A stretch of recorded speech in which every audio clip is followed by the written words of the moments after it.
ان میں اکثریت ایسے لوگوں کی ہے کہ وہ کہتے ہیں کہ یہ رمضان چلتا رہے تاکہ ہم روزی بھی رکھیں، ہم افطاری بھی لوگوں کو کروائیں، ہم نوافل بھی پڑھیں، ہم قرآن بار بار ختم کریں، ذکر کریں، لیکن مہینہ ان کی خواہش پر بڑھے گا نہیں۔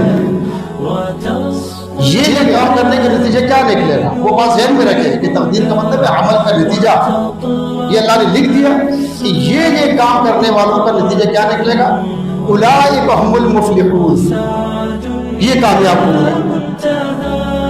فؤاد شغوف إلى ربه أحب رضا أعمالنا من يهده الله فلا مضل له ومن يضلله فلا هادي له، وأشهد أن لا إله إلا الله وحده لا شريك له،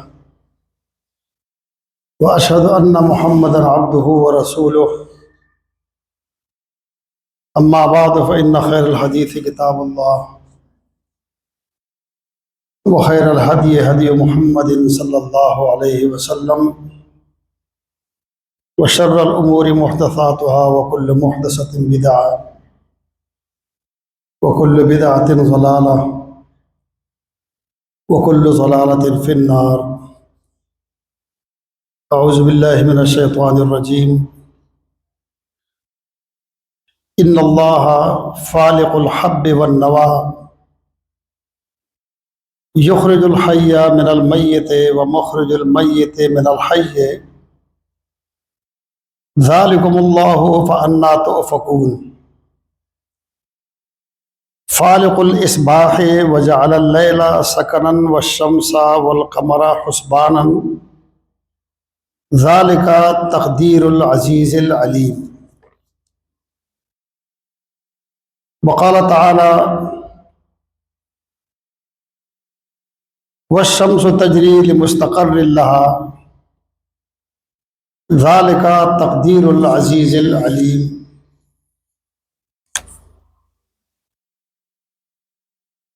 یہ ایک آیت میں نے سورہ انعام کی تلاوت کی ہے اور ایک سورہ یاسین کی، ایک اور آیت بھی ہے سورہ فصلت میں، وہ یہ ہے کہ فَقَضَاهُنَّ سَبْعَ سَمَاوَاتٍ فِي يَوْمَيْنِ وَأَوْحَىٰ فِي كُلِّ سَمَاءٍ أَمْرَهَا وَزَيَّنَّا السَّمَاءَ الدُّنْيَا بِمَصَابِيحَ وَحِفْظًا ذَلِكَ تَقْدِيرُ الْعَزِيزِ الْعَلِيمِ۔ ان تینوں آیات میں آخر میں ذالک تقدیر العزیز العلیم ہے، یعنی اس سے پہلے اللہ تعالیٰ نے کچھ چیزوں کا ذکر کیا ہے کہ میں نے یہ کر دیا، یہ کر دیا، یہ کر دیا، اور یہ تقدیر ہے کہا۔ آج کا موضوع بھی تقدیر ہے، اس میں کوئی شک نہیں کہ یہ مشکل بھی ہے، پیچیدہ بھی ہے، اس میں لوگوں کو الجھنے بھی زیادہ ہیں، اور عام طور پر یہ بیان بھی نہیں کیا جاتا، لیکن جس چیز کا ذکر قرآن میں موجود ہو، احادیث میں موجود ہو، تو وہ شریعت ہے، وہ دین ہے، وہ نبی صلی اللہ علیہ وسلم کے رسالت کا حصہ ہے، اور نبی صلی اللہ علیہ وسلم نے جب ہم تک پہنچایا ہے تو اس کا مطلب ہے کہ وہ ہماری سمجھنے کی چیز ہے، ہمارے لیے ہے، اور پھر ہم نبی صلی اللہ علیہ وسلم کے احادیث اور قرآن مجید کی یہ آیات، ان میں بیان کردہ جو باتیں ہیں وہ آگے پہنچانے کے مکلف ہیں، ذمہ داری ہے، کیونکہ بلغوا عنی ولو آیا، آپ صلی اللہ علیہ وسلم نے فرمایا کہ آگے پہنچاؤ، بھلے ایک مسئلہ ہو۔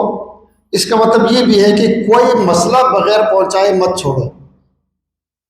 اسی طرح جب نبی صلی اللہ علیہ وسلم نے حجۃ الوداع میں خطاب کیا صحابہ کرام کے سامنے، تو آپ نے فرمایا کہ میں نے پہنچا دیا دین۔ 3 دفعہ پوچھا، صحابہ نے کہا کہ جی پہنچا دیا۔ تو پھر آپ نے فرمایا کہ فَلْيُبَلِّغُ الشَّاهِدُ الْغَائِبَ، جو یہاں لوگ موجود ہیں وہ ان تک پہنچا دیں جو موجود نہیں ہیں۔ تو یہ تو امت مسلمہ کی ذمہ داری ہے کہ جو نبی صلی اللہ علیہ وسلم نے دین دیا ہے وہ آگے پہنچانا ہے۔ اچھا مسئلہ الجھتا کب ہے، یہ بات ذرا آپ پہلے ذہن میں رکھ دیں کہ جی فلاں میں مسئلے میں اختلاف ہے، فلاں کے اندر جو ہے الجھن ہے۔ قرآن اور حدیث جو نبی صلی اللہ علیہ وسلم نے اسی حجۃ الوداع میں کہا تھا کہ ترکت فیکم امرین، دو چیزیں چھوڑ کے جا رہا ہوں، لن تضلوا، کبھی بھی گمراہ نہیں ہوگے، یعنی سیدھے راہ پر رہو گے۔ کب تک؟ جب تک تم اس کو تھامے رکھو گے۔ الجھن اختلاف یہ تب پیدا ہوتا ہے کہ جی فلاں امام ہے، بہت بڑے امام ہے، بہت بڑے عالم تھے، انہوں نے فلاں فلاں بات فرمائی ہے تو اس پر بھی عمل ہونا چاہیے۔ پھر دوسرا کہتے ہیں جی فلاں امام بھی بہت بڑا تھا، دوسرا کہتے ہیں فلاں رحمۃ اللہ علیہ بھی تھا۔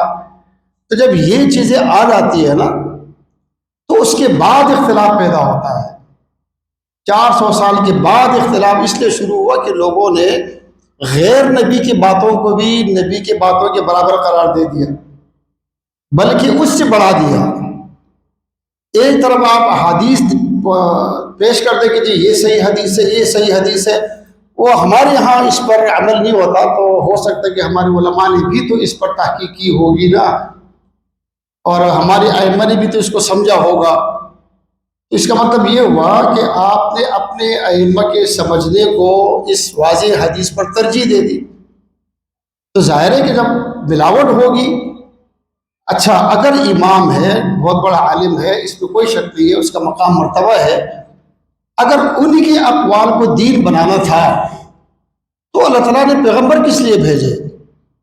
پھر آپ تو نبی صلی اللہ علیہ وسلم کے سابقہ انبیاء کی بھی دیکھیں، نبی صلی اللہ علیہ وسلم کی اپنی تکالیف دیکھیں، کیا کچھ نہیں ہوا آپ کے ساتھ؟ تو یہ ساری تکلیفیں برداشت کرنا، صحابہ کرام کا قتل ہو جانا اور علاقہ چھوڑ کے جانا، ہجرت کرنا، اپنے مال دولت کو چھوڑ دینا، یہ سب کچھ کس لیے کیا گیا؟ جب بعد میں اماموں نے آنا تھا اور انہوں نے دین بنانا تھا تو یہ سارے کام کس لیے ہے؟ پھر اصل بات کہ پیغمبر کے آنے کی ضرورت ہی کیا تھی؟ ہمارے پاس بہت سارے لوگ موجود ہیں، 15 قسم کے ہمارے پاس امام موجود ہیں، ہمارے پاس عالم موجود ہیں۔ جب وہ دین بنا سکتے ہیں تو خواہ مخواہ نعوذ باللہ پیغمبر کو اتنے تکلیفوں میں ڈال دیا کہ ان کی جان جو ہے وہ خطرے میں پڑ گئی۔ کتنے پیغمبروں کی جان گئی اور کتنے صحابہ کرام شہید ہوئے، جوانی میں، نوجوانی میں شہید ہو گئے۔ تو اس کا مطلب یہ تھا کہ یہ دین کسی کے قول کا نام نہیں ہوتا۔ ٹھیک ہے امام قابل احترام ہوتا ہے، عالم قابل قدر ہوتا ہے، لیکن اس کے بعد دین نہیں بنتی۔ اچھی بات ہو سکتی ہے لیکن وہ دین کا حصہ نہیں بنتی اگر وہ قرآن کے یا حدیث کے علاوہ یا خلاف ہو۔ اچھا اگر سب اس کے مطابق ہے، ہر امام کا قول قرآن و حدیث سے عین مطابق ہے، تو اختلاف کیوں ہوا؟ وہ گمراہ وہ صحیح، وہ گمراہ وہ صحیح، اس کے مسجد پہ حملہ کرو، اس کو کافر قرار دے دو، اس کو مرتد قرار دے دو۔ تو اگر قرآن و حدیث ہی ہے تو پھر تو یہ چیز نہیں ہونی چاہیے، پھر تو سب ہدایت پر ہونی چاہیے نا۔ کیوں؟ نبی صاحب نے فرمایا کہ یہ دو چیزیں ہدایت کی ضمانت ہیں، ہر بندے کے بھائی یہ دو چیزیں ہیں، تو گمراہی کہاں سے ہوئی؟ اختلاف کہاں سے ہوا؟ تو اختلاف ہوا اس لیے کہ یہ دو چیزیں چھوڑ کر باقی لوگوں کی باتوں کو بھی شامل کیا گیا۔ ہر مسئلے میں یہ بات ہوئی ہے۔ اب اس کا حل کیا ہے؟ وہ قرآن میں بتا دیا اللہ تعالیٰ نے کہ فَإِن تَنَازَعْتُمْ فِي شَيْءٍ فَرُدُّوهُ إِلَى اللَّهِ وَالرَّسُولِ۔ اختلاف کب ہوا؟ یہاں سے آپ نکل کے ادھر ادھر چلے گئے، جب وہاں چلے گئے اختلاف ہوا، اب اس کو ختم کیا کرے؟ واپس آ جائے ادھر۔ یہ سیدھا سیدھا حل ہے۔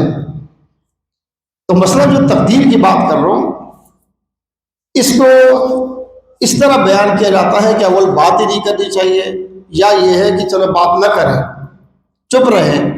تو اس کے نام پر جو لوگ عبادات چھوڑ دیتے ہیں، دین چھوڑ دیتے ہیں، یا اور گمراہی میں پڑ جاتے ہیں، تو ان کا کیا کریں گے؟ میں نے ابھی ان کے سامنے ایک مثال دی کہ کچھ لوگ کہہ رہے تھے کہ ہم جو تقدیر میں لکھا ہوگا وہی کریں گے، اگر تقدیر میں نماز لکھی ہے تو ہم نماز پڑھ لیں گے، نہیں لکھی تو نہیں پڑھیں گے۔ اب اس بندے کا کیا کریں گے؟ اس کا کیا جواب دیں گے کہ ہاں بولے کہ اللہ نے تقدیر میں لکھا ہے؟ ایک آدمی کہتا ہے اللہ نے مجھے غریب لکھا ہے تو میں غریب ہوں، ایک آدمی کہتا ہے میرے پاس دولت ہے تو اللہ نے لکھی ہے، میں جو چاہوں کروں اس کے ساتھ، اللہ نے میری تقدیر میں لکھی ہے۔ تو مسئلہ یہ ہے کہ پہلے تو بات کرنی چاہیے تقدیر ہے کیا چیز. یہ 3 مسئلے میں کوشش کرتا ہوں مختصر وقت میں. یہ جو آیت میں نے پڑھی ایک کا ترجمہ کرتا ہوں. اللہ نے فرمایا کہ والشمس تجری لمستقر لہا، سورج اپنے ایک مستقر ایک ٹھکانے کی طرف بڑھ رہا ہے. ذالک تقدیر العزیز العلیم، یہ اللہ تعالیٰ کی تقدیر ہے. دوسری جگہ فرمایا کہ اللہ تعالیٰ فالق الاصباح ہے، دن نکلتا ہے یہ اللہ تعالیٰ نکالتا ہے، رات ہوتی ہے اللہ تعالیٰ نکالتا ہے، چاند سورج ایک ترتیب کے ساتھ چل رہے ہیں. یہ ہے تقدیر العزیز العلیم. اب آپ یہ جو ہمارے یہاں ایک نماز 5 وقتہ نماز کا ایک وہ بنا ہوا ہے، چارٹ بنا ہوا ہے، پتہ نہیں کب کا بنا ہے. اچھا آپ اس کے مطابق دیکھتے ہیں کہ سورج طلوع ہو رہا ہے غروب ہو رہا ہے، اسی کے مطابق رمضان کے افطار اور سحر کا ٹائم ٹیبل مقرر ہوتا ہے. صدیاں گزر گئے، ہزاروں سال گزر گئے، چاند ایک سیکنڈ اپنے اس روٹین سے آگے پیچھے نہیں ہوتا. یہ اس کی ڈیوٹی ہے اور یہ تقدیر ہے. ٹھیک ہے. اچھا پہلے لفظ ترجمہ اس کا ذرا بتا دوں تقدیر کا. یہ عربی کا لفظ ہے نا، جب تک عربی کے لفظ کو ہم اپنی زبان میں ترجمہ نہیں کریں گے تو پھر وہ سمجھ میں نہیں آئے گا، وہ گمنام ہی رہے گا، یا یوں سمجھو کہ لا ينحل رہتا ہے. عربی میں قدر یقدر تقدیر، اس کا مطلب ہوتا ہے جب کوئی بندہ انچی ٹیپ لے کر کسی چیز کو ناپتا ہے.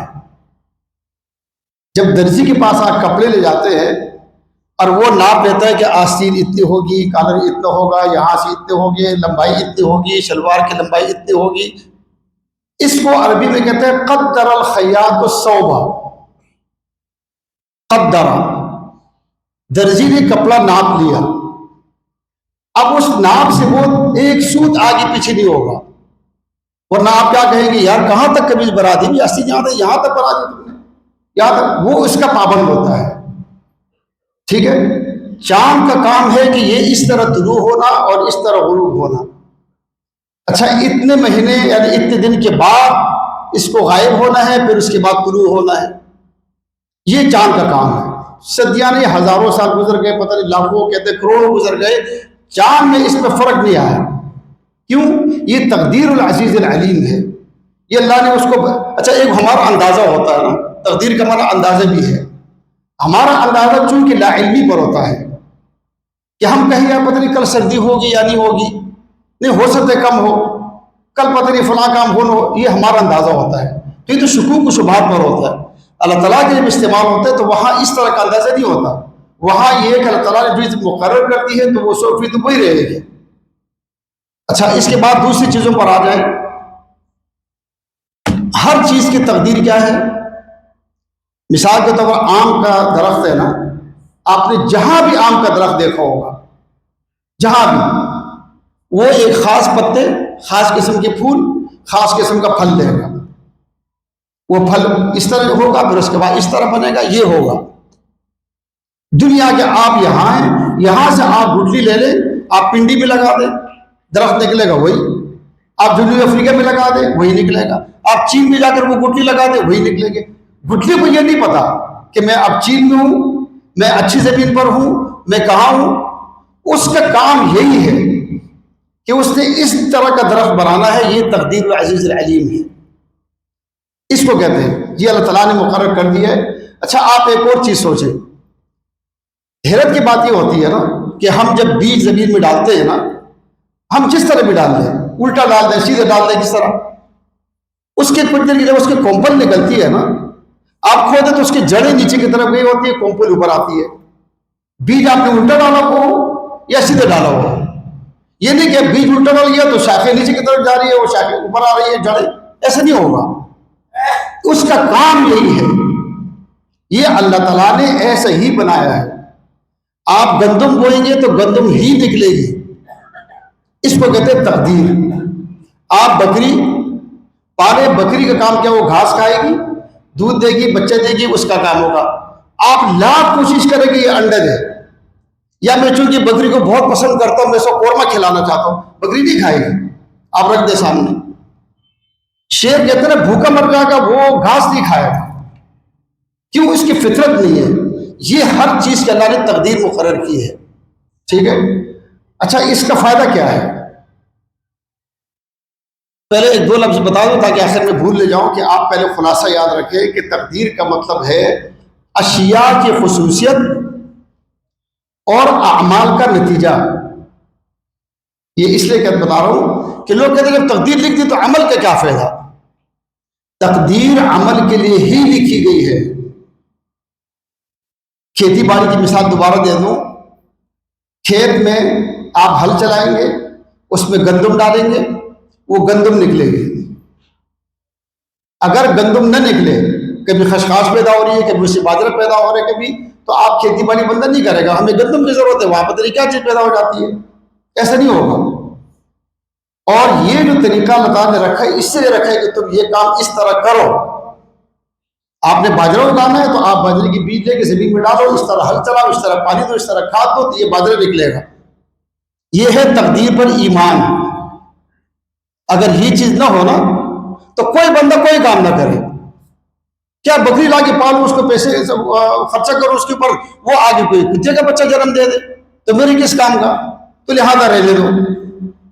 چاول اگانا چاہتا ہوں، اتنا خرچہ کر لو، سب کچھ کر کے پانی کا، چاول کے بعد باجرہ نکل آئے تو مجھے تو چاول چاہیے، تو یار رہنے دو، کون کام کرے گا؟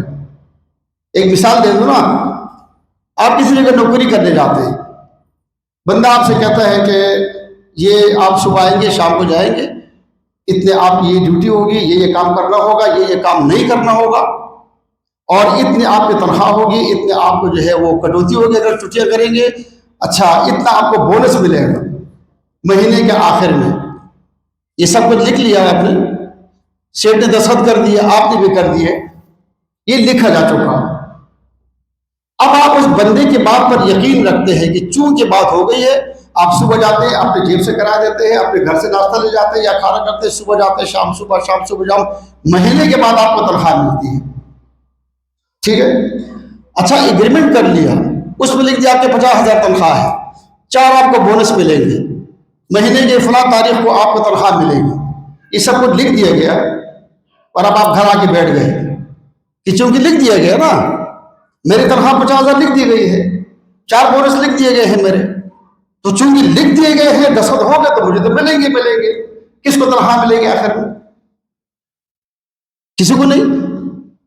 یا اگر سیٹ یہ کہے کہ تم یہ کام کرو، یہ ڈیوٹی کرو، اس طرح آؤ، صبح سے شام تک پورا مہینہ گزارو، پھر میں چاہوں تو تمہیں تنخواہ دے دوں، چاہوں تو نہ دوں، چاہوں تو تم سے لے لوں، کون کام کرے گا؟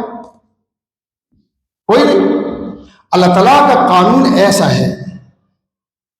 ہم کہتے ہیں نا، ہماری یہاں جو پھیلائی ہوئی بات کہ عمل کرو، پتہ نہیں اللہ جہنم میں ڈال دے، پتہ نہیں اللہ کس بات پر خوش ہو جائے۔ آپ ایک شیٹ کے کہنے پر اس کی بات پر اتنا یقین کرتے ہیں کہ پورا مہینہ صبح اٹھتے شام تک کام کرتے ہیں، اپنے جیب سے خرچہ کرتے، آپ کبھی یہ شک نہیں کرتے کہ پتہ نہیں شیٹ دے یا نہ دے۔ اور جب اللہ فرمانے کہ اس عمل کا میں یہ نتیجہ دوں گا، آپ کہہ رہے پتہ نہیں دے یا نہ دے، نعوذ باللہ، اللہ تعالیٰ پر ایمان کہاں گیا؟ اللہ تعالیٰ پر ایمان تو نہیں رہا نا۔ مثال کے طور پر میں نے ابھی کہا نا چیزوں کی خاصیت وہی بتاتا ہوں، اور عمل کا نتیجہ۔ تقدیر کس لیے؟ عمل کے لیے۔ یہ ایگریمنٹ کس سے لکھا گیا تھا کہ آپ یہ کام کریں گے، اس کے بعد یہ نتیجہ آئے گا، آپ کو تنخواہ ملے گی۔ اللہ تعالیٰ نے تقدیر لکھی کہ یہ کام بندہ کرے گا تو اس کو میں یہ چیز دوں گا، وہ عمل نہیں کرے گا تو نہیں ملے گی، تو تقدیر تو ہے اسی کام کے لیے۔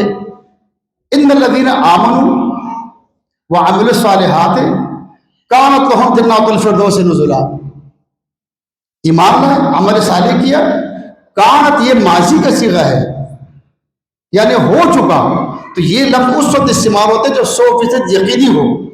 اللہ نے فرمایا جو لوگ ایمان لائے، عمل صالح کیے، ان کے لیے جنت ہے۔ ہم کیا کرتے ہیں؟ پتہ نہیں اللہ نے لکھی ہوگی تو بھیج دے گا، انہیں جہنم میں ڈال دے گا۔ یہ کہ اللہ کہہ رہے میں جنت دوں گا، آپ کہتے نہیں، پتہ نہیں دے نہ دے۔ اس عمل کا نتیجہ یہ ہے، یہ اس لیے اللہ تعالیٰ نے لکھا ہے یہ نہیں لکھا کہ فلاں آدمی یہ آدمی یہ کام کرے گا اس کو جنت میں ڈالوں گا، یہ فلاں آدمی جہنم میں ڈالے گا، نہیں. جو آدمی، آپ قرآن شروع سے پڑھیں، ذالک الکتاب لا ریب فیہ ھدی للمتقین، یہ ہدایت ہے متقین کے لیے. کون لوگ؟ الذین یؤمنون بالغیب ویقیمون الصلاۃ ومما رزقناہم ينفقون. جو بھی بندہ ہو جس کے اندر یہ صفات ہو، کون سی؟ ایمان ہو، غیب پر ایمان ہو، نماز قائم کرتا ہو، خرچ کرتا ہو جو اللہ نے دیا، سابقہ انبیاء پر ایمان لاتا ہو، محمد صاحب پر ایمان لاتا ہو. اس کے بعد فرمایا اولئک علی ھدی من ربہم، ہدایت یہ ہے. یہ نہیں کہ پتہ نہیں ہدایت پر ہے یا نہیں، لگے ہوئے تو ہے، یہ کام کریں گے تو آپ ہدایت پر ہیں، پھر کیا فائدہ ہوگا؟ یہ کام کرنے کا نتیجہ کیا نکلے گا؟ وہ بات ذہن میں رکھے کہ تقدیر کا مطلب ہے عمل کا نتیجہ. یہ اللہ نے لکھ دیا کہ یہ کام کرنے والوں کا نتیجہ کیا نکلے گا؟ اولئک ھم المفلحون، یہ کامیاب ہوں گے. تو تقدیر پر ایمان کا مطلب یہ ہو گیا کہ جب اللہ نے لکھ دیا کہ اس عمل کا نتیجہ یہ نکلے گا تو وہی نکلے گا. میں نے مثال دی پہلے کہی تھی، آپ بکری پالیں، بکری کا بچہ بکری ہی پیدا ہوگا، مرغی انڈے ہی دے گی، آپ لاکھ کوشش کریں بچہ دے، ایسا نہیں ہوگا. ایک مثال دو نا رمضان کی، جیسے ہمارے ایک تقدیر خیر و شر کا بھی مسئلہ ہے. تو پہلی بات تو یہ ذہن میں رکھیں کہ تقدیر کا مطلب ہے کہ اللہ تعالیٰ نے کچھ قوانین بنائے ہیں، کچھ احکام دیے ہوئے ہیں کہ یہ کرنے ہیں اور اس کا نتیجہ یہ لکھنا ہے. آخری بارے آپ پڑھیں نا دونوں، یہ مسئلہ ہی حل ہو جاتا ہے. اس میں کیا ہے؟ اُزْلِفَتِ الْجَنَّةُ لِلْمُتَّقِينَ غَيْرَ بَعِيدٍ. جنت کس کے قریب آئے گی؟ یہ نہیں کہ پتہ نہیں کسی کے قریب ہو جائے گی. متقین کون ہے؟ پہلے آیت میں نے پڑھ لی، ھدی للمتقین الذین یؤمنون بالغیب. یہ ہے.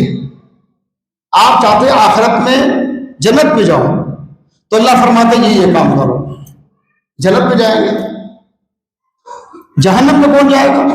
فرمایا اعدت للکافرین، وہ تو ہے ہی کافروں کے لیے تیار کی گئی ہے. تو یہ الجھن والی بات ہے ہی نہیں. ہر چیز اللہ تعالیٰ نے، وہ آتا نا قرآن میں کہ قیامت میں جب وہ پوچھیں گے فی ما سلککم فی سقر، جہنم میں کیوں آئے؟ وہ جہنم میں سے پوچھیں گے. وہ یہ نہیں کہیں گے یار ہم تو اچھا خاص عمل کر رہے تھے نیک، اور تقدیر میں اللہ نے شاید ہمیں جہنم بھی لکھا ہوگا. یہ کہاں ہے؟ وہ کیا کہیں گے؟ لم نکن من المصلین ولم نکن نطعم المسکین کنا نخوض مع الخائضین. اللہ نے دو قسم کے حکم دیے تھے، حقوق العباد، حقوق اللہ. نماز، اس میں تمام وہ اعمال شامل ہیں جو اللہ تعالیٰ کی عبادت کے ہیں. اور اس کے بعد حقوق العباد میں نطعم المسکین، کسی بندے کے کوئی فائدہ ہم نہیں کرتے تھے. کرتے کیا تھے؟ کنا نخوض مع الخائضین، بڑی بڑی باتیں کرتے تھے، اسمبلی کے اندر جا کر لمبی لمبی تقریریں کرتے تھے، جلسے سے جا کر وہاں 2 گھنٹے 3 گھنٹے تقریریں کرتے تھے، کسی بندے کے ذرا سے فائدے کا کام نہیں کرتے تھے.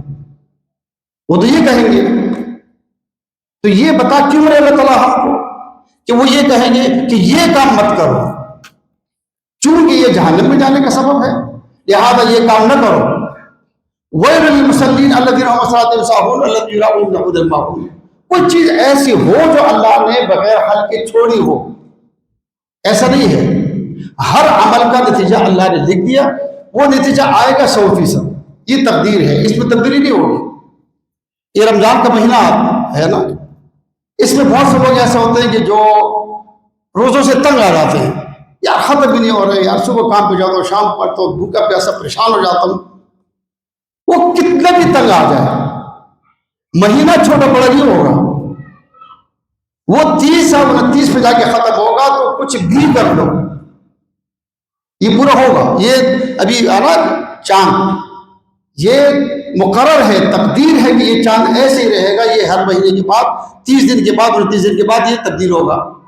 اچھا، بعض لوگ ہوتے ہیں بہت نیک متقی پرہیزگار، رمضان آتا ہے تو وہ بہت زیادہ عبادت کرتے ہیں کہ یار نفل جو ہے وہ فرض کے برابر ہے، فرض 70 درجے ہے تو زیادہ پڑھ لوں. روزے رکھتے ہیں، لوگوں کو افطاری کراتے ہیں. کیوں؟ اللہ کے نیک بندے ہوتے ہیں. ان کی خواہش ہوتی ہے کہ یہ رمضان چلتا رہے، میں اور عبادت کروں، اور یہ اچھی بات ہے نا. اور یہ لوگ زیادہ ہوتے ہیں جو میں نے پہلے مثال دی نا روزے سے تنگ آنے والے، وہ کم ہوتے ہیں. کچھ مجبوراً کچھ ویسے لوگوں کو دکھاوے جگہ رکھتے تو وہ تنگ آ جاتے ہیں، لیکن اکثر مسلمانوں کی دیکھیں نا مسجدیں بھر جاتی ہے، زبردستی تو کوئی نہیں لاتا ہے ان کو. ایک آدمی تراویح پڑھنے نہ آئے تو کیا کر لیں گے، روزہ نہ رکھے تو ہم کیا کر لیں گے، لیکن لوگ آتے ہیں. اچھا صرف یہاں کی بات نہیں کر رہا، پوری دنیا میں جہاں مسلمان ہیں ان میں اکثریت ایسے لوگوں کی ہے کہ وہ کہتے ہیں کہ یہ رمضان چلتا رہے تاکہ ہم روزی بھی رکھیں، ہم افطاری بھی لوگوں کو کروائیں، ہم نوافل بھی پڑھیں، ہم قرآن بار بار ختم کریں، ذکر کریں. لیکن مہینہ ان کی خواہش پر بڑھے گا نہیں. ٹھیک ہے، اچھی خواہش ہے، لیکن جو مقرر ہو چکا ہے وہ ہو چکا. اللہ نے فرمایا کہ مہینہ یہی تک رہے گا. یہ اس کو کہتے ہیں تقدیر، جو اللہ نے مقرر کر دیا. تو ہر عمل کا جو نتیجہ ہے وہی آئے گا. میں نے مثال دی کہ آپ ایک شیخ ایک بندے کے کہنے پر اتنا یقین کرتے ہیں تو اللہ تعالیٰ پر کیوں نہیں کرتے؟ جب وہ کہتا ہے میں کافروں کو جہنم میں ڈالوں گا، ایمان والوں کو جنت میں ڈالوں گا، تو مان لینا چاہیے. اچھا اگر شک شبہ ہے تو پھر ایمان نہیں ہے. ایمان کا مطلب کیا ہوتا ہے؟ 100% یقین. تو جب یقین ہے تو پھر اس کو مان لو کہ بھئی اس کا نتیجہ یہ نکلے گا. آپ 11 لاکھ 12 لاکھ روپے خرچ کر کے جاتے ہیں، بہت سے لوگ حج کے دوران فوت بھی ہو جاتے ہیں، سختی ہوتی ہے وہاں پہاڑوں میں چلنا پھرنا. یہ آپ نے مشکل سے پیسہ کمائے ہوئے 11 لاکھ روپیہ ایک مہینے میں یا ایک دن میں نہیں کمایا جاتا. چلو بعض لوگ ہو جاتا ہے لیکن اکثریت کا نہیں ہوتا. یہ آپ وہاں خرچ کر کے آ جاتے ہیں، وہ تکلیف بھی برداشت کر لیتے ہیں وہاں چلنے پھرنے کی. پھر پتہ نہیں اللہ حج قبول کرے نہ کرے، بس دعا کرو. تو یہ کیا شک والی چیز ہو گئی؟ یہ اللہ کے رسول نے بتایا نا.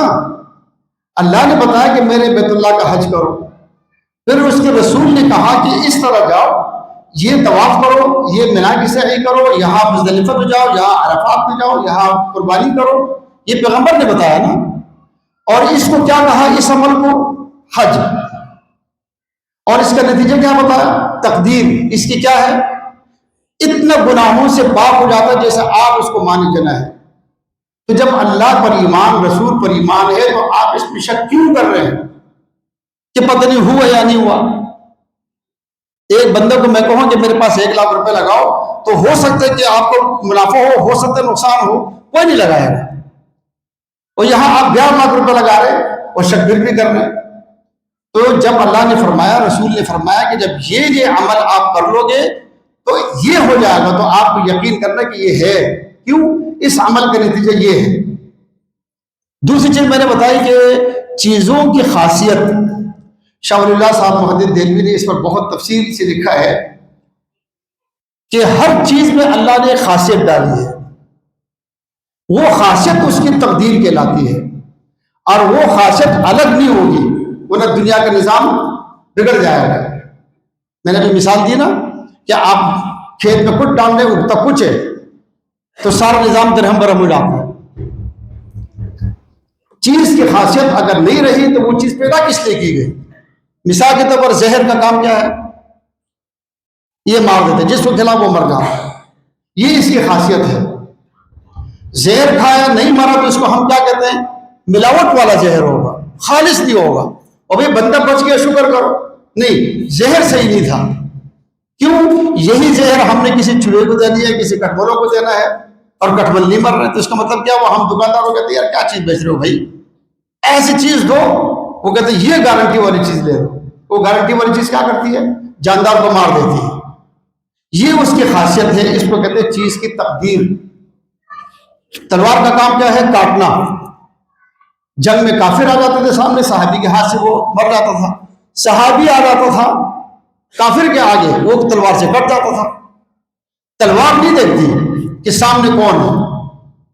اگر تلوار نے کاٹنا چھوڑ دیا تو پھر لوگ تلوار پھینک دیتے. کیوں؟ اس کی خاصیت یہ ہے. آپ 50,000 کا موبائل لیتے ہیں، بہترین چیز، وہ گر گیا، اوپر سے چلو برابر ہے، اندر سے کوئی چیز ہے، وہ کہتے ہیں یہ نہیں بنتا، دوسرا کہتا ہے یہ نہیں بنتا. آپ کہتے ہیں یہ 10,000 کا لے لو، بولے اس کو کیا کروں گا بھائی، ڈیڑھ ہو گیا، ختم ہو گیا. تیسرا بچوں کا آپ کوئی وہ کمانے والے لے گا، تھا کتنے کا؟ 50,000 کا. چیز وہی ہے، شکل صورت تو وہی ہے، آپ کیوں بیچ رہے ہیں؟ جس کام کے لیے وہ بنایا گیا تھا وہ کام اب نہیں کر رہا، وہ خاصیت اس میں سے نکل گئی. یہ ایک تو چیزوں کی جو خاصیت ہوتی ہے وہ اس کی تقدیر کہلاتی ہے. یہ بات ذہن میں مختصر اس لیے کر رہا ہوں، حدیثیں بہت میں نے لکھی ہوئی ہے لیکن ٹائم اوپر نہیں لینا چاہتا. یہ آپ ذہن میں رکھیں. دو باتیں ہو گئی. تقدیر کس لیے؟ عمل کے لیے. کیوں؟ ہر عمل کا نتیجہ ہے. کسان کیوں محنت کرتا ہے؟ اس کو یہ نتیجہ نکلے گا. کاروباری آدمی شہروں میں ڈاکے پڑتے ہیں، بہت زیادہ مشکلات ہوتی ہے، دکان پہ آپ جاتے ہیں صبح سے شام تک، کبھی بلڈ پریشر آپ کا ہائی ہے، کبھی کسی گاہک کے ساتھ مماجی ہو رہی ہے، کبھی فون آ رہے ہیں، بندہ کہتے ہیں یار میں پیسے آج نہیں پہنچا سک رہا، ابھی میں نے تو آگے وعدہ کیا ہوا تھا، یار یہ کیا ہوگا، یہ الگ ٹینشن، کبھی وہاں پیسے پھنسے ہوئے، کبھی. لیکن آپ لگے ہوئے کاروبار کر رہے ہیں. کیوں؟ آپ کو پتہ ہے کہ اس میں اتنا آمدنی ہو رہی ہے نا. آمدنی ہونا چھوڑ دے کون کرے گا؟ یہ اس عمل کی تقدیر ہے. کس کی؟ اس کاروبار کی. اس میں یہ مشکلات تو ہوں گی. ان مع العسر یسرا، اللہ نے فرمایا مشکل اور آسانی ساتھ ساتھ چلتی ہے. بعد میں نہیں، یہ ترجمہ بھی ذرا ٹھیک کر لیں. بات کا لفظ نہیں ہے کہ مشکل کے بعد آسانی آتی ہے، مشکل کے ساتھ ساتھ آسانی چلتی ہے. آپ کاروبار کرتے ہیں نا، میں نے جیسے کہا ڈاکے کے بھی خطرہ ہوتا ہے، لوٹ مار کے بھی خطرہ ہوتا ہے، ادھر سے وہ ٹیکس والے بھی آ جاتے ہیں، ادھر سے بدتخور بھی آتے ہیں، اس پہ سب کچھ یہ مشکلات ہے. لیکن آسانی کیا ہے؟ پیسے بھی آ رہا ہوتا ہے. آپ کے پاس اپنی گاڑی ہے، آپ چلتے ہیں، ایکسیڈنٹ کا خطرہ ہوتا ہے، کبھی سے گاڑی لگ جائے، کبھی یہاں کبھی چالان ہوتا ہے، اس پہ پیٹرول ڈالنا پڑتا ہے، سب کچھ یہ مشکلات ہے. لیکن آسانی کتنی ہے؟ آپ جب چاہیں جہاں چاہیں جا سکتے ہیں. یہ آسانی بھی ساتھ ہے نا. یہ ساتھ ساتھ چلنے والی چیزیں ہوتی ہے. تو ہر عمل کا ایک نتیجہ ہے.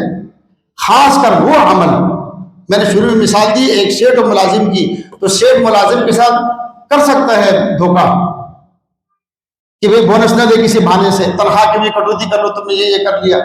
اللہ تعالیٰ نہیں کرتا. تو اللہ تعالیٰ پر 100% ایمان یقین کا تقاضا یہ ہے کہ جب اس نے کہا کہ اس عمل کا نتیجہ یہ ہوگا تو وہی ہوگا. یہ اللہ تعالیٰ کی لکھی ہوئی تقدیر ہے. اور اللہ نے فرمایا کہ لن تجد لسنت اللہ تبدیلا، میرا طریقہ تبدیل نہیں ہوتا کہیں بھی. روس ہے نا، روس یہ اللہ کو نہیں مانتے نا. سب سے زیادہ غلہ کو پیدا کرتے ہیں. کس طریقے سے پیدا کرتے ہیں؟ اللہ نے ایک طریقہ، وہ گندم سے ہی گندم پیدا کریں گے، کسی اور چیز سے نہیں کر سکتے. گندم شروع سے جو اللہ تعالیٰ نے پیدا کی ہے، وہ مانے نہ مانے اللہ تعالیٰ کے بنائے ہوئے طریقے پر چلیں گے تو تیل بھی نکال دیا، گیس بھی نکال دیا، لوہے بھی زمین سے نکال دیا، سونے چاندی بھی نکال رہے، کوئلہ بھی نکال رہے. کیوں؟ اللہ تعالیٰ نے یہ نتیجہ لکھا ہے اس چیز کا کہ جو زمین میں یہ بیج ڈالے گا اس طریقے سے اس کی فصل نکلے گی. کوئی اللہ کو مان رہا ہو، کوئی نہ مان رہا ہو. اچھا کتنے مسلمان لوگ ہیں جن کی زمین بنجر پڑی ہوتی ہے، وہ غریب خواب پھر رہے ہیں. ٹھیک ہے نماز پڑھ رہے، دعائیں کر رہے ہیں، لیکن دعا یا نماز کا نتیجہ کھیت کے اندر فصل اگنا نہیں ہے. اس کا نتیجہ آخرت میں ملے گا، جنت کی صورت میں. کھیت میں فصل اگانے کا طریقہ سب کے لیے ایک ہی ہے کہ وہ اس طریقے پر ہل چلائیں گے، اس طریقے سے بیج ڈالیں گے، اس طریقے سے کھاد دیں گے، اس طرح پانی دیں گے، وہ فصل نکلے گی. یہ تقدیر ہے اس چیز کی. دوسری بات، تقدیر خیر و شر. ہم لوگوں کو یہ سمجھا ہوا ہے کہ اگر ہمیں کوئی نقصان پہنچا تو سمجھے تقدیر میں اللہ نے نقصان ہی لکھا تھا، فائدہ پہنچا تو فائدہ ہی لکھا تھا. جب ہمیں فائدہ پہنچتا ہے تو وہ کسی عمل کا نتیجہ ہوتا ہے، ہمیں نقصان پہنچتا ہے تو کسی عمل کا نتیجہ ہوتا ہے. ابھی میں نے مثال دی زہر کی. جب تک تحقیق نہیں ہوئی تھی نا تو زہر کیا تھا؟ اس کی تقدیر کیا تھی؟ شر. جو کھاتے مر جاتا ہے، جو کھاتے مر جاتا ہے. اس کے بعد طبی تحقیق ہوئی، زہر سے اتنی دوائیاں بنی. بچھو ہے نا، بچھو زہر ہی زہر ہے، لیکن اب کہتے ہیں کینسر کی دوائی جو ہے وہ بچھو سے بن رہی ہے. وہ زہر تھا. ازراقی کچلا، کچلا آپ نے سنا ہوا ہے نا، کچلا زہر ہے. ایک پودا ہے، اس کے چپٹا سا پھل پیدا ہوتا ہے، وہ بندہ کھائے تو یا مر جاتا ہے، یا اس کو کم مقدار میں کھائے تو الٹیاں لگ جاتی ہے، جلاب لگ جاتے ہیں، زیادہ کھائے تو مر جاتا ہے. لیکن اب اس سے جو دوائی بنتی ہے حب ازراقی، معجون ازراقی، جوڑوں کا درد، اعصابی کمزوری، فالج، اس کے علاوہ علاج کوئی نہیں، آپ کو وہ زہر کھلانا پڑے گا. اس کا مطلب کیا تھا کہ کچلے میں یا بچھو میں جو تقدیر تھی وہ خیر اور شر دونوں تھی. پہلے ہمیں اس کا خیر کا پتہ نہیں تھا تو ہم سمجھتے تھے شر ہی شر ہے. اس کے بعد ہمیں پتہ چلا کس چیز کا کہ اس کے اندر خیر بھی ہے. تو یہ دونوں چیزیں اللہ نے اس کے اندر ڈالی بھی تھی. یہ دونوں چیزیں اللہ نے ڈالی تھی نا. ہر چیز میں خاصیت کون پیدا کرتا ہے؟ اللہ تعالیٰ. پیٹرول آگ پکڑتا ہے بالکل پانی کی طرح ہے. پانی کی وہ آگ نہیں پکڑتا. یہ پانی کی خاصیت اللہ نے یہ رکھی کہ آگ کو بجھائے گا، یہ پکڑے گا نہیں. کوئلہ پہاڑ سے نکلتا ہے، اسی پہاڑ میں کالے پتھر بھی ہوتے ہیں، وہ پتھر آگ نہیں پکڑتا، اور وہ اسی طرح کا کوئلہ وہ آگ پکڑتا ہے. یہ اس کی خاصیت ہے، یہ اس کی تقدیر ہے کہ یہ اللہ تعالیٰ نے اس کے اندر یہ چیز ڈالی بھی تھی. یہ بات ذہن میں رکھ لیں. پہلے دوبارہ خلاصہ بتاؤں کہ تقدیر اللہ تعالیٰ کے بنائے ہوئے قوانین اور اصول ہیں، ایک طریقہ ہے. اللہ تعالیٰ نے ہر عمل میں جو خاصیت رکھی ہے وہ اللہ تعالیٰ نے اس کو تقدیر کہتے ہیں. جس چیز میں جو خاصیت رکھی ہے اس کو تقدیر کہا جاتا ہے. وہ چیز اس طریقے پر استعمال ہوگی تو اچھا نتیجہ نکلے گا، دوسرے طریقے سے استعمال ہوگی تو غلط طریقے. یہ زبان ہے نا، زبان کا کام کیا ہے؟ بولنا. اس سے آپ کوئی چیز اٹھا سکتے ہیں؟ کوئی نہیں اٹھا سکتے. کوئی چیز، کوئی کام نہیں لے سکتے، صرف بولنے کا کام لیں گے. یہ اللہ نے اس کے اندر خاصیت رکھی ہے، یہ تبدیلی ہوتی. اب خیر اور شر کیسے ہے؟ آپ چاہیں تو اس زبان سے گالیاں دیں، جھوٹ بولیں، غیبت کریں. اللہ نے غیبت کی، جھوٹ کی، سب کی مذمت کی ہے. کہاں سے وہ نکلتی ہے؟ اس زبان سے. اور اسی زبان سے ذکر الہی آپ کرتے ہیں، ایک حرف قرآن کا پڑھتے ہیں 10 نیکیاں ملتی ہے. زبان سے پڑھیں گے آپ. ابھی میں نے پڑھا جیسے سبحان اللہ، 1 2 3 4 5 6 7 نیکیاں ہو گئی اسی زبان سے. اور اسی زبان سے ایک گالی دے دوں، جھوٹ بولوں تو لعنت اللہ الکاذبین، لعنت ہو جاتی ہے. اسی زبان سے غیبت کے الفاظ کہوں، وہ بھی حروف ہی ہوتے ہیں، وہ بھی حروف ہوتے ہیں. وہ حروف ادا کرو تو فرمایا کہ مردے کا گوشت کھا رہے ہیں، جہنم میں جائے گا. اور اسی زبان سے کچھ اور حروف ادا کروں تو وہ ثواب ملتا ہے اس کے اوپر. اسی زبان سے لوگ دو کو لڑاتے ہیں، اسی زبان سے لوگ صلح کراتے ہیں. اس زبان کا کام کیا ہے؟ بولنا، حروف اور الفاظ نکالنا. اب چاہے تو اس کو خیر میں استعمال کرے، چاہے شر میں استعمال کرے. یہ دونوں خاصیت اس کے اندر رکھی ہوئی ہے. پستول کا کام کیا ہے؟ گولی چلانا، مارنا. ڈاکو بھی لیے پھر رہے بندوں کو گولی مارتا ہے، قاتل بھی اور مجاہد بھی گولی مارتا ہے. پستول کا کام، کلاشنکوف کا کام تو گولی چلانا ہے. اب چاہے تو اس کو ڈاکے مارنے کے لیے استعمال کریں، چاہے تو آپ اس کو جہاد کے لیے استعمال کریں. وہاں تلوار میں بھی یہی تھا نا کہ تلوار جس نے ہم پر اٹھائی، آپ نے فرمایا ہم میں سے نہیں ہے. جو تلوار اسلام کے خلاف اٹھاتا ہے اس کو مار دو. اور وہی کون کرتا ہے؟ وہی مسلمان، وہی تلوار اٹھا کے اس کو مارتا ہے. ایک قاتل قتل کرتا ہے نا، جج کیا کرتا ہے؟ پھر جج کہتے ہیں اس کو قتل کرو، پولیس کیا کرتی ہے؟ اس کو قتل کر لیتی ہے. دونوں قتل ہو گئے نا. وہ سے بھی قتل کیا تھا اور اس نے کیا کیا؟ یہ بھی قتل ہو گیا. وہ غلط مقصد کے لیے تھا، یہ اچھے مقصد کے لیے. اس کے شر سے معاشرے کو محفوظ رکھنا تھا، جبکہ وہ شر پھیلا رہا تھا. یہ اصل میں اس کو کہتے ہیں تقدیر خیر اور شر کی. اقول قولی ھذا واستغفر. کچھ حدیثیں ایسی ہیں کہ نبی صلی اللہ علیہ وسلم اما بعد، جس سے لوگوں نے یہ لیا کہ نہیں جو کچھ لکھا گیا وہ کچھ ہوا. وہ اصل میں بہت سے حدیثیں ہیں لیکن تھوڑا اس کو سمجھنا چاہیے. ایک حدیث کی مثال دے رہا ہوں. حدیث کس لیے ہے آپ کو پتہ ہے؟ یہ قرآن مجید کی تشریح ہے. قرآن میں ایک بات ذکر ہو گئی، نبی صلی اللہ علیہ وسلم نے اپنے الفاظ میں اس کو مزید واضح کر دیا یا اپنے عمل سے ظاہر کیا. حدیث میں آتا ہے کہ موسیٰ علیہ السلام اور آدم علیہ السلام کا مکالمہ ہوا عالم ارواح میں. تو موسیٰ نے کہا تم وہ بندے ہو جس کو درخت سے منع کیا تھا، تم نے کھا کے اور ہمیں جنت سے نکلوا دیا. تو آدم نے کہا تم وہ بندے ہو جس نے ایک بندے کو تپڑ مارا، اس کو قتل کیا تھا.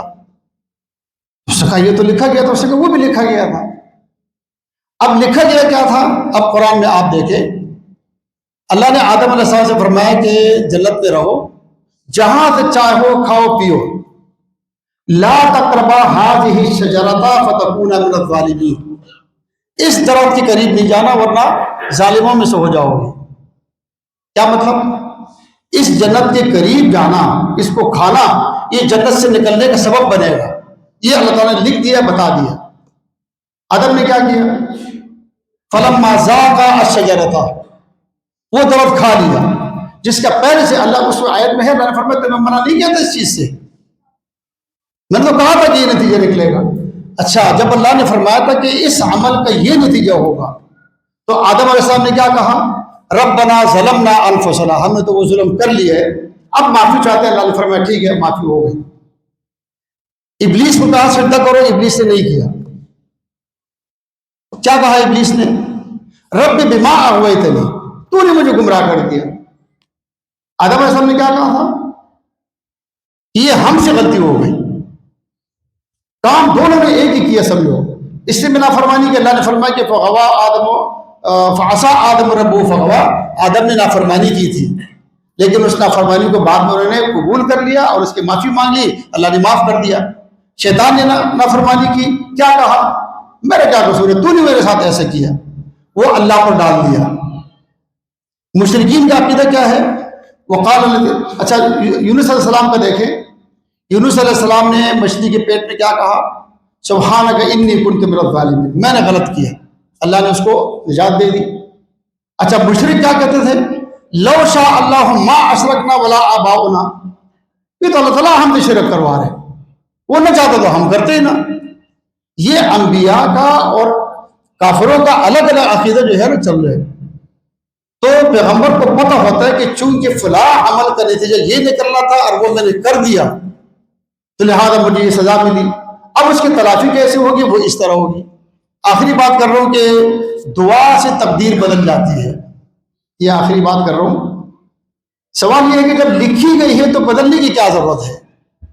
تو تقدیر کے دو قسمیں مشہور ہیں، مبرم اور معلق۔ یہ جتنے میں نے مثالیں دی یہ تقدیر معلق کی ہے، کہ آپ یہ کریں گے تو یہ ہوگا، یہ نہیں کریں گے تو نہیں ہوگا۔ حدیث میں آتا ہے، ایک اور حدیث ہے کہ آپ نے فرمایا ایک بندہ جنت والوں کا کام کرتا رہتا ہے، آخر میں فسبقتہ الکتاب، لوگ کہتے ہیں جی تقدیر غالب آ جاتی ہے، تقدیر کا تو وہاں لفظ ہی نہیں ہے بھائی، اور تو کتاب کا ذکر ہے۔ کتاب کہتے ہیں قوانین کے مجموعے کو، آخر میں وہ کوئی ایسا جرم کرتا ہے کہ جو قانون میں لکھا ہوا تھا کہ اس جرم کی سزا یہ ہے تو اس کو وہ ملے گی۔ ایک آدمی 60-65 سال تک شریف شہری بن کے رہتا ہے، کوئی جرم نہیں کرتا، ٹھیک ہے، پولیس بھی نہیں پکڑتی، عدالت بھی کچھ نہیں کہتی، آخر میں وہ کیا کرتے؟ قتل کر لیتے۔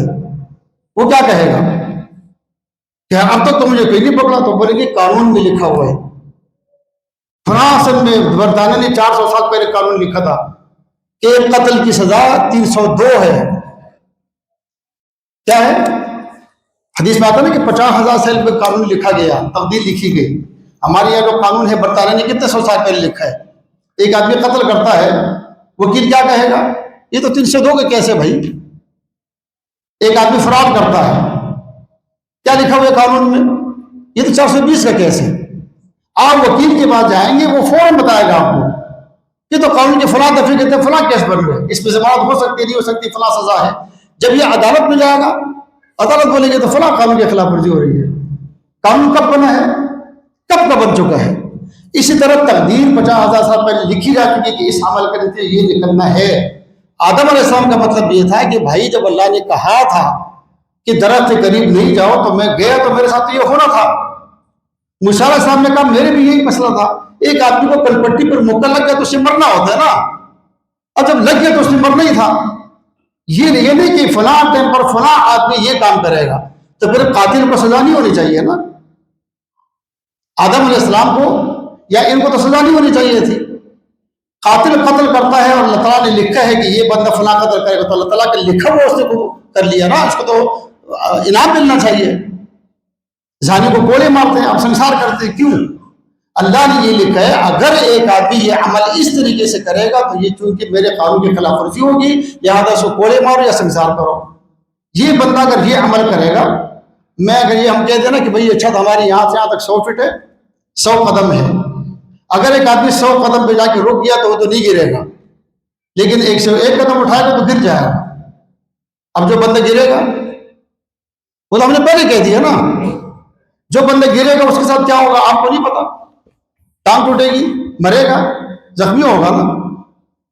یہ تو نہیں کہ یار میں چھلانگ مار کے دیکھ لیتا ہوں کہ تقدیر میں کیا لکھا ہے، تو یہ تو یہی لکھا ہے کہ اتنی اونچائی سے چھلانگ مارنے کے ساتھ یہ ہوتا ہے. تو اس بات کو ذرا سمجھیں. دعا سے جو چیز تبدیل ہوتی ہے، جو تقدیر تبدیل ہوتی ہے، وہ معلق ہوتی ہے. معلق کا مطلب یہ ہے کہ آپ ایک بندہ گناہ کرتا رہتا ہے، نافرمانیاں کرتا رہتا ہے، پھر اس نے توبہ کر لی. اب گناہ کا، ان شرک کا، جرائم کے سزا جہنم ہے، لیکن یہ رک گیا، توبہ کر لی. اب اس نے اپنے اعمال تبدیل کر دیے، تو لہٰذا وہ نتیجہ تبدیل ہو گیا، وہ نتیجہ ہوگا جو اس عمل کا ہے. یونس علیہ السلام کے قوم کی مثال موجود ہے کہ اللہ نے فرمایا یونس علیہ السلام کو بھی یہ لوگ ایمان نہیں لائیں گے، اب ان کے اوپر عذاب آنے والا ہے. تو یونس علیہ السلام نے سمجھا کہ پہلے پیغمبروں کے ساتھ ایسا ہوتا تھا کہ جب عذاب آتا تھا پیغمبر نکل جاتا تھا، تو میرے پاس قریب حکم آنے والا ہے لہٰذا میں نکل جاؤں. جب نکل گئے تو قوم نے کہا بھائی یہ تو واقعی عذاب آنے والا ہے، پہلے ایسا ہوتا رہا ہے. انہیں توبہ کر لی، ساری برائیاں چھوڑ گیا.